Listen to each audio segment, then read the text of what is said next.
இந்த முடி வளர்க்கிற ஏற்பாடு மட்டும் இல்லன்னா முகத்தை மட்டும் பார்த்து ஆனா பெண்ணான்னு கண்டுபிடிக்கிறதே கஷ்டமா இருக்கும். ஆண்கள் தாடியை எடுத்துடுறாங்க, பெண்கள் முடியை வெட்டிடுறாங்கன்னு வைங்க. குறைஞ்சது பாதி இன்ஸ்டன்ஸ்லயாவது அது ஆனா பெண்ணான்னு உங்களுக்கு சந்தேகம் வந்துடும். எப்படி சொல்வீங்க? நாம முகத்தை கூட செக்ஷுவலைஸ் பண்ணிட்டோம் இல்லையா? தலைமுடியை வளர்த்துறது, பத்தாதுன்னு உதட்டுல சாயம் பூசுறது, கண்ணுல மைய இப்படி பெருசு பெருசா இழுத்து விடுறது, புருவ முடிய பிடுங்கி எடுக்கிறது, இந்த மாதிரி ஆண்கள் இப்படி.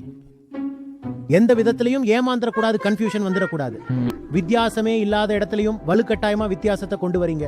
80-90% ஒரே மாதிரி தான் இருக்காங்க. எங்க வித்தியாசத்தை பார்க்கணுமோ அங்க பார்க்கறது இல்ல. மனிதனுக்கும் விலங்குக்கும் இடையில வித்தியாசத்தை பார்க்கணும். மனுஷன் மிருகமா ஆகி இருக்கிறான், அங்க வித்தியாசத்தை பார்க்க முடியல உங்களால. வித்தியாசமே இல்லாத இடத்துல வேணும்னே வித்தியாசத்தை உண்டாக்குறீங்க. எதுக்குன்னா எந்த அளவு வேறுபாடு அதிகமா இருக்கோ அந்த அளவு காம உணர்ச்சிக்கு கொண்டாட்டம். பாருங்க, ஒரு விஷயத்தை புரிஞ்சுக்குங்க.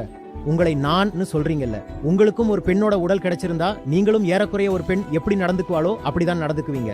அதே மாதிரி ஒரு பெண்ணுக்கு ஆணோட உடல் கிடைச்சா ஆண்கள் செய்யற அதே வேலைகளை அவளும் செய்வா. உடம்புல பெரிய வித்தியாசமே இல்ல. அந்த காரணத்தால தான் உங்க பேச்சு, நடை, உடை, பாவனை எல்லாம் வேற மாதிரி இருக்கு. பிரையாரிட்டிஸ் வேறையா இருக்கு, வேற ஒண்ணுமே இல்ல.